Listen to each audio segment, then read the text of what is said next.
Dan kelas menengah memang ini kelas yang serba sulit mereka ini ya. Ibaratnya mereka ini terjebak gitu loh, kelas menengah. Kaya tidak, miskin pun tidak dapat bantuan. Inilah kondisi kelas menengah gitu loh. Iya, karena ini ada pemerintahan baru, mungkin beberapa bantuan belum bergulir ya.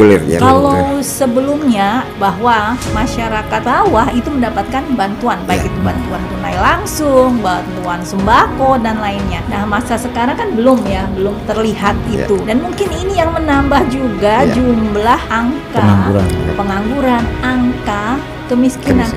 Artinya pengangguran dengan kemiskinan itu kan hanya satu level ya. Ya mungkin kalau PPN diterapkan dengan kondisi gini ya menjadi sebuah bumerang ya. Kalau kita dengan kondisi PPN yang naik kan kondisi masyarakat pendapatannya juga belum stabil loh ya, belum stabil dan mereka harus memenuhi kebutuhan hidup dengan harga-harga yang di atas kemampuan mereka ya, sehingga daya beli juga menurun ya, dan itu cukup mempengaruhi pertumbuhan ekonomi juga ya.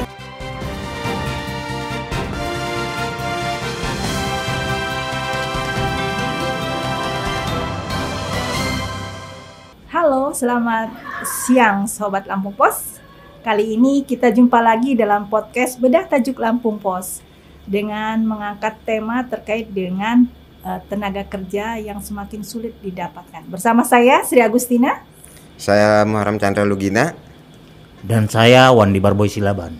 Ya, kali ini Bedah Tajuk tentang mengangkat terkait dengan sulitnya mencari kerja di tahun 2024 menjelang 2025. Ekonomi memang semakin sulit. Masalah tenaga kerja juga menghadapi persoalan yang sangat krusial. Namun sebelum kita membahas dalam dialog kali ini, dengarkan dulu video editorial berikut ini. Antisipasi kesulitan pencari kerja hingga 2025. Masyarakat Indonesia semakin khawatir dengan kondisi ekonomi dan ketersediaan lapangan kerja sehingga sulit cari kerja dalam beberapa bulan mendatang. Indeks Kepercayaan Konsumen atau IKK dan Indeks Ekspektasi Ketersediaan Lapangan Kerja yang Bank Indonesia atau BI rilis menunjukkan tren negatif. Hal itu menegaskan kondisi ekonomi tanah air sedang menghadapi tekanan berat. Survei BI itu mencatat IKK turun menjadi 121,1 pada Oktober 2024, angka terendah sejak Desember 2022. Meski masih di atas 100 yang menunjukkan area optimis, tren penurunan mengindikasikan memburuknya kepercayaan konsumen terhadap ekonomi. Sementara indeks ekspektasi ketersediaan lapangan kerja untuk 6 bulan ke depan juga turun ke level 129,5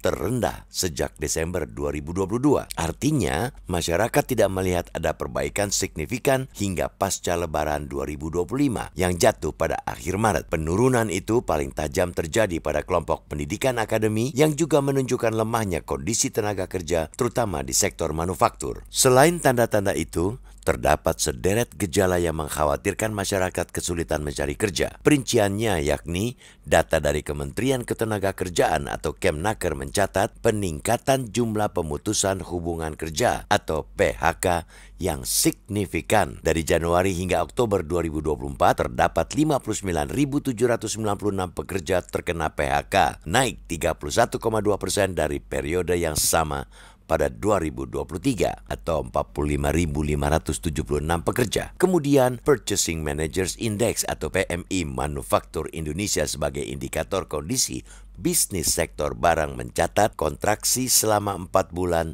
berturut-turut. Menurut laporan S&P Global, PMI Oktober 2024 berada di angka 49,2 yang berada di bawah ambang batas ekspansi 50. Kondisi itu mencerminkan penurunan output, pesanan baru, dan penyerapan tenaga kerja akibat melemahnya konsumsi dalam negeri. Lesunya manufaktur mengindikasikan kondisi pasar tenaga kerja yang melemah. Hal itu sejalan dengan indikator lainnya yang menunjukkan lemahnya permintaan domestik dan internasional. Krisis juga melanda sektor tekstil sebagai industri padat karya. Setidaknya 30 pabrik tekstil tutup dalam 2 tahun terakhir, termasuk perusahaan BUMN PT Primisima yang baru-baru ini menghentikan produksi. Penutupan itu makin menambah tekanan pada lapangan kerja, terutama di sektor manufaktur yang menghadapi banyak tantangan. Data survei dan indikator ekonomi yang memburuk membuat masyarakat Indonesia menghadapi ketidakpastian besar hingga Lebaran 2025. Bahkan mirisnya, dalam 5 tahun terakhir, sebanyak 9,5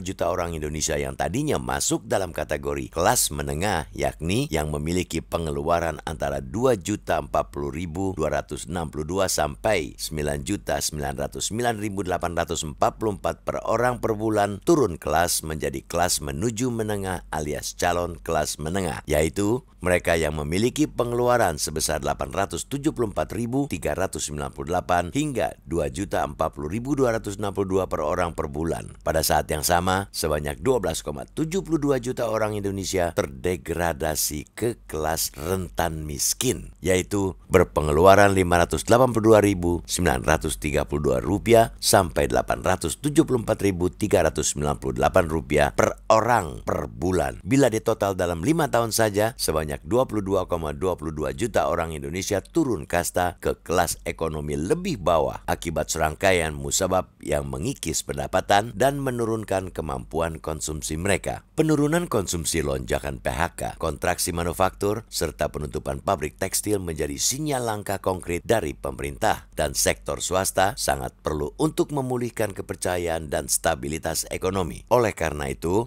perlu ada kebijakan atau program yang mendukung ketahanan ekonomi kelas menengah. Dalam hal ini, memperluas cangkupan perlindungan sosial dapat menjadi salah satu langkah penting yang perlu diupayakan. Selain itu, pemerintah juga perlu menyediakan pendidikan berkualitas dan infrastruktur pendukung yang memadai, serta mendorong penciptaan lapangan pekerjaan yang layak untuk semua. Langkah lain yang patut dipertimbangkan adalah dengan menyediakan jaminan pendapatan dasar semesta atau JAMESTA yang menawarkan pembayaran uang tunai reguler secara periode kepada setiap orang tanpa memandang status ekonomi, pekerjaan, atau kondisi sosialnya. JAMESTA juga dapat membantu mengatasi kesenjangan dengan memberikan pendapatan minimum kepada semua orang. Kemudian memperluas dan memperkuat kelas menengah merupakan hal krusial untuk pemerataan kesejahteraan dan meningkatkan pertumbuhan ekonomi.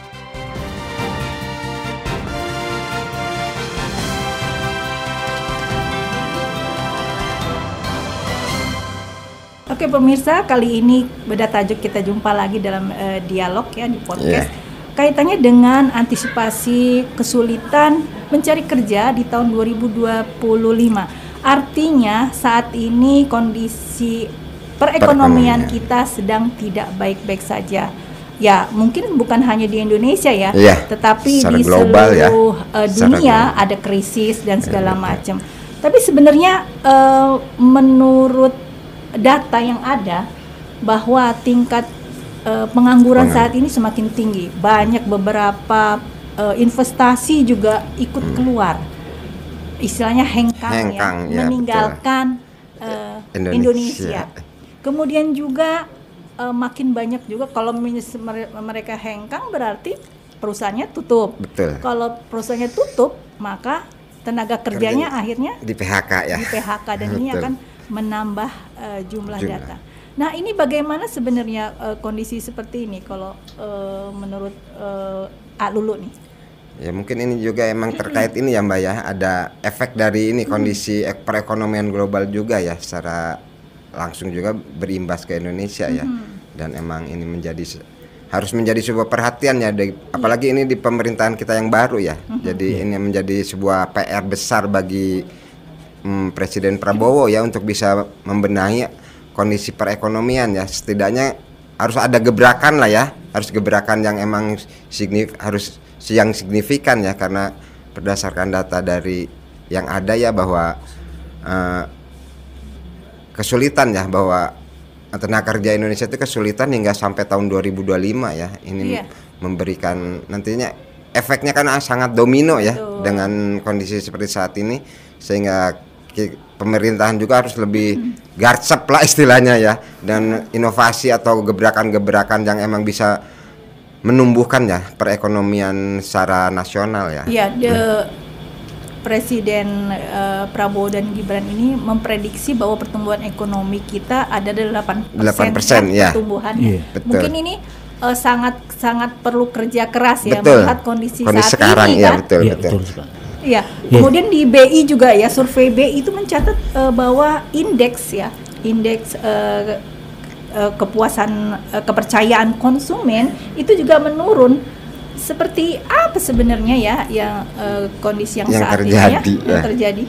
Iya, kalau saya melihatnya juga bahwa kan saat ini kan kita tahu ya terjadi bahwa para pencari kerja itu ya secara umum generasi Z atau Gen Z itu sudah mengalami pergeseran ya, bahwa dulunya kita bekerja di sektor formal gitu, sekarang ini kebanyakan Gen Z itu lebih memilih pekerja di sektor informal. Nah, saya kira itu terjadi pergeseran juga. Jadi selain memang dampak ekonomi secara umum gitu, jadi memang ini juga terjadi pergeseran ya di kalangan para pencari kerja gitu ya. Karena ya memang harus kita akui juga saat ini kan industri padat karya seperti manufaktur itu kan industri yang paling terimbas dengan adanya kondisi perekonomian yang lesu ini ya. Terutama pasca pandemi. Harus diakui pemantik awal melesunya ekonomi dunia secara umum itu ya memang dari pandemi itu. Jadi memang setelah pandemi ini semua negara masing-masing berbenah. Jadi ya memang pelan-pelan semua negara membangun kemandirian ekonominya. Itulah yang menyebabkan ya pelan-pelan semua negara untuk memacu pertumbuhan ekonominya. Jadi secara umum juga ditambah lagi ya situasi global setelah pasca pandemi bukannya nggak langsung terus membaik, bukannya langsung membaik, tapi ada lagi eskalasi lainnya yaitu konflik perang. Nah, ini juga cukup mempengaruhi ya. Di Gaza betul sekali. Gaza Ukraina ya. Kemudian juga perpolitikan di Amerika Serikat. Ya. Mau nggak mau itu ikut pengaruh ya. Betul. Sangat mempengaruhi ya. Dan perekonomian dunia. Ya, betul. Dan memang kalau berdasarkan data dari Kemenaker ya, saya bacakan ini ya, bahwa dari Oktober 2024 itu ada 59.000 tenaga yang terkena PHK atau naik 31,21% dari periode sebelumnya. Artinya memang ada penambahan jumlah pengangguran yang ada. Betul. Kemudian itu kalau tadi menyambut dari Bung Barboy bahwa Gen Z sekarang itu memang lebih banyak ke sektor informal ya. Non-informal ya. Sektor informal artinya memang harusnya dengan kondisi ini ada tidak pengangguran itu bisa teratasi ya. Tapi kenyataannya itu tidak. Nah ini seperti apa ya? Ya mungkin karena Gen Z itu masih ini ya, mungkin meraba-raba ya Mbak ya, karena mungkin di sektor informal juga belum bisa menampung tenaga kerja yang cukup banyak ya, karena mereka mungkin dari misalkan dari semuanya kawan-kawan ya atau pertemanan aja ya, jadi belum bisa. Hanya walaupun ada juga ya dalam kondisinya jumlahnya juga masih sangat minim mungkin ya, dan ini juga menjadi emang walaupun bisa mungkin harus lebih banyak ya pemerintah juga membuka kesempatan buat Gen Z untuk membuka lagi usaha-usaha yang mereka ya dari segi informal itu ya. Betul. Saya kira memang para pencari kerja itu khususnya Gen Z itu memang sudah saatnya pemerintah juga menyediakan ini ya, seperti kebijakan misalnya seperti di masa Pak Jokowi misalnya kebijakan prakerja. Itu bagaimana para Gen Z bisa dibekali misalnya tentang meningkatkan skillnya, bagaimana membekali keterampilan terhadap mereka agar siap menghadapi dunia kerja. Itu saya kira kebijakan yang perlu diteruskan oleh Presiden saat ini, Presiden Prabowo. Apa yang baik yang sudah dilakukan Pak Jokowi, saya kira harus apalagi jangan lupa kita menyambut puncak bonus demografi tahun 2030, di mana sebanyak 68% ya penduduk Indonesia itu adalah angkatan yang produktif bekerja. Kalau itu kita tidak manfaatkan dengan semaksimal mungkin, sebaik-baiknya, ya ini kita akan lepas menjadi seperti yang diidamkan Indonesia Emas 2045 itu akan lepas dari tangan kita gitu. Malah menjadi Itu hanya sekedar ya? hanya sekedar jargon, hanya Ya, sekedar hanya slogan, ya, betul. tanpa ada bukti-bukti ke arah sana gitu. Karena itu saya kira Presiden Prabowo di masa pemerintahannya yang baru harus sudah mulai memikirkan hal seperti ini sebenarnya. Beliau sudah melakukan penggemblengan misalnya di Lembah Tidar beberapa waktu lalu.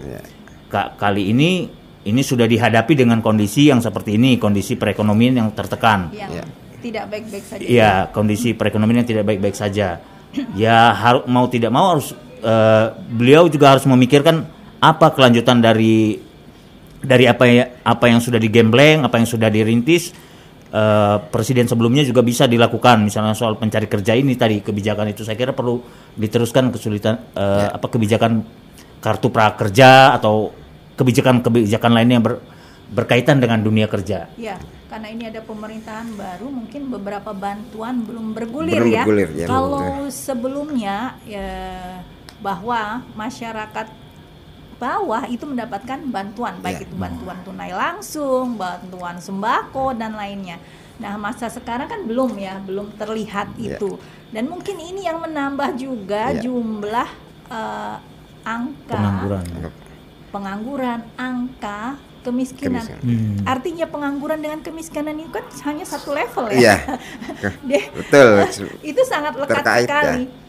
Dengan dia menganggur tidak mendapatkan penghasilan, maka ranah kemiskinan semakin dalam.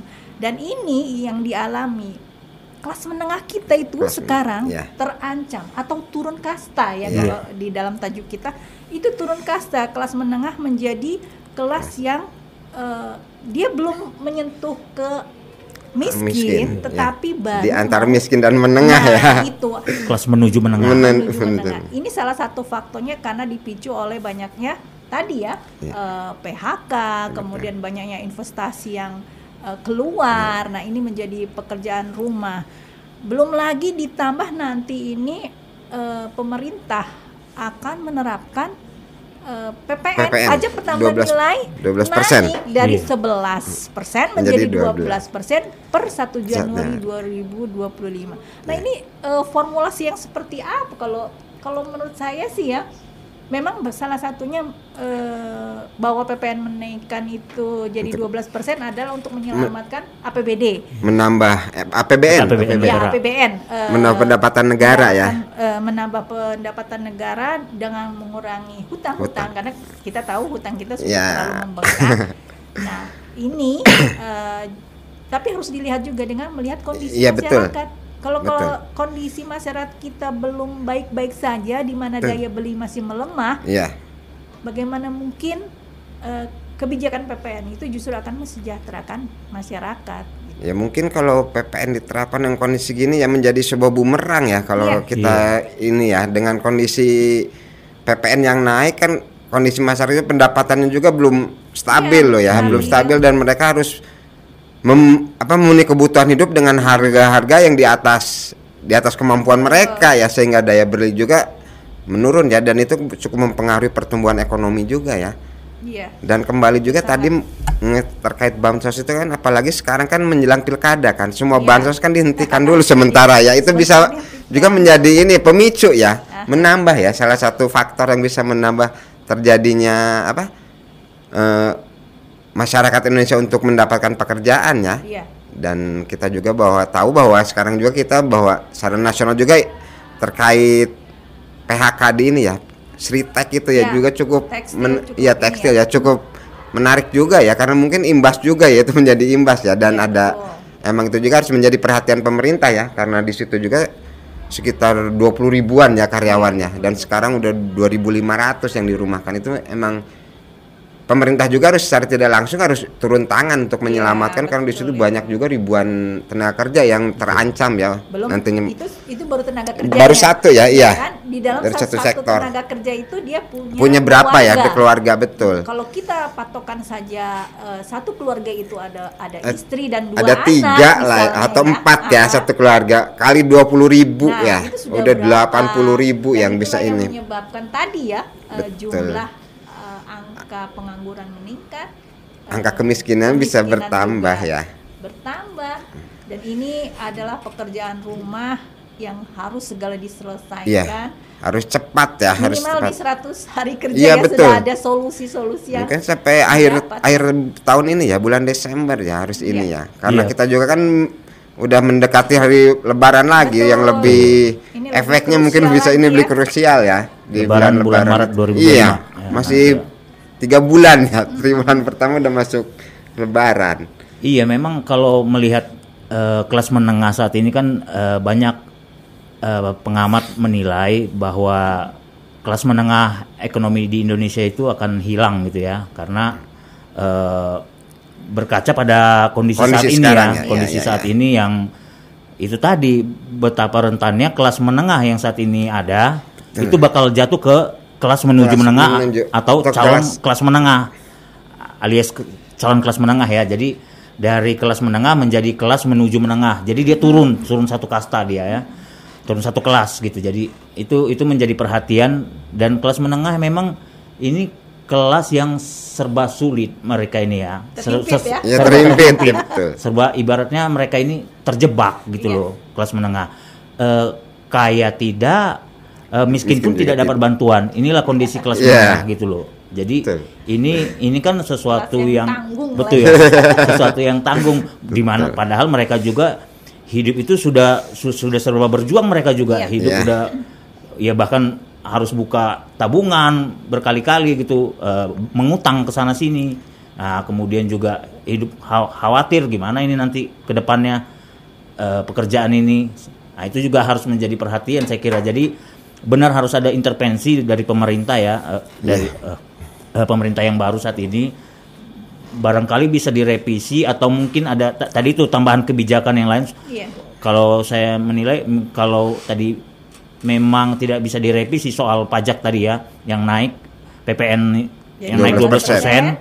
Kalau memang itu tidak bisa direvisi ya mungkin ada kebijakan lainnya tadi itu, bantuan untuk para pekerja kelas menengah ini, bantuan itu Berarti pada mereka. bantuannya harus diperlebar. Diperlebar, Betul, ya. Jadi harus jangan ada. hanya masyarakat miskin saja Betul, Iya, betul. saya kira Masyarakat yang menengah yang rentan juga ya. Iya. Itu Atau maksudnya.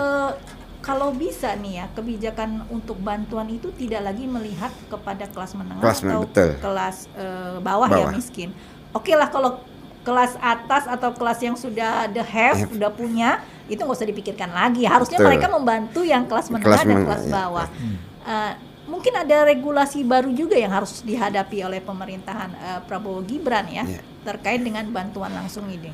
Tapi memang ini akan membebani APBN kita. Ya, betul. Tapi untuk menyelamatkan, mungkin nggak apa-apa lah ya. Masyarakat di ya. awal dulu Iya. modalnya lebih besar dulu. Berdarah-darah dulu ya. Iya. Mungkin ada awal. Tapi setelah itu, setelah mereka settle, setelah mereka Betul. bisa mandiri, Iya. bisa juga berkat bahwa settle di kelas menengah dan bisa tangguh mandiri, nah itu baru dilepaslah bantuan dan justru mereka bisa mensubsidi pemerintah lewat PPN tadi sih, logikanya seperti Iya, itu betul. ya.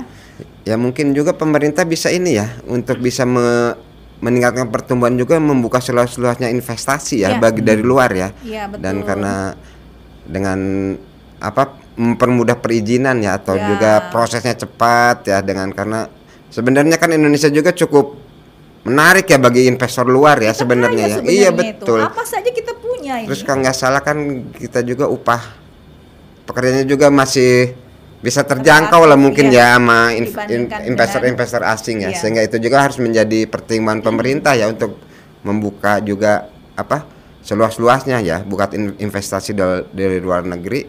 Dan itu juga pemerintah, misalnya di lokal kita ya, di Lampung ini juga pemerintah provinsi juga udah membuka ya seluas-luasnya bagi investasi yang masuk ke wilayah Lampung ya. Betul. Dan itu juga cukup memberikan secerca harapan ya untuk bisa mengurangi lah Iya. dampak pengangguran ya, bisa menyerap tenaga kerja ya dalam jumlah yang mungkin cukup lah ya, bisa mengurangi lah ya dari Iya. jumlah pengangguran yang ada. Ya, ini momen juga ya Bung Boy, ini dalam Iya. pilkada ini juga harusnya bisa calon-calon Iya betul. Iya. Betul. menawarkan bagaimana sih membuka peluang kerja ya Bung Ya, Boy. betul. Sebenarnya Iya. Menurut Bung Boy gimana nih? Iya, tadi tuh pemerintah juga selain tadi menyambung Alulu ya, pemerintah juga perlu memberikan jaminan pendapatan semesta ya, itu Jamesta gitu.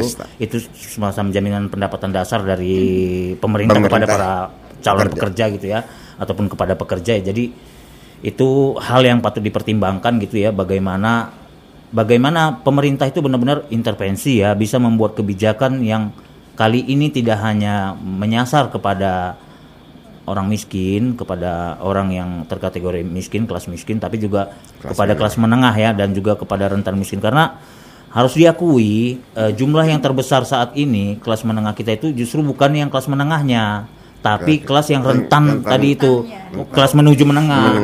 Itu yang paling terbesar. Jadi itu kalau tidak diintervensi oleh pemerintah melalui kebijakan-kebijakannya tentu saja, itu bisa makin jeblok, makin anjlok kondisi perekonomian kita pastinya, dan terutama sekali angka kemiskinan dan para pencari kerja kita semakin banyak.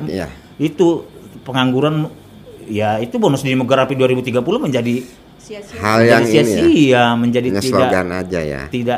tidak ada hasilnya, tidak ada yang bisa diupayakan untuk menyongsong itu gitu loh. Itu jadi maunya ada ya kebijakan pemerintah untuk mulai dari saat ini ya, mulai dari saat sekarang ini pemerintahan yang baru ini ya, tadi tuh mungkin 100 hari pertama mulai adalah kebijakan untuk para pencari kerja ini apa nih solusinya. Seperti itu saya kira menjadi hal yang patut dipertimbangkan juga itu. Iya, mungkin pemerintah juga harus memberikan ini ya seluas-luasnya ya, untuk membuka juga ya lapangan-lapangan kerja ya, atau mereka dengan kembali lagi ke kebijakan-kebijakan yang emang mendukung untuk adanya pembukaan ini ya, khusus peluang kerja ya bagi para pengangguran ya, karena mungkin pemerintah juga harus cepat-cepat benar menjadi perhatian ya, karena kita sesuai tadi bahwa kita ingin mewujudkan Indonesia Emas 2045 ya, dan ini ada rentang waktu kurang lebih 16-17 hampir 25-15 tahunan ya.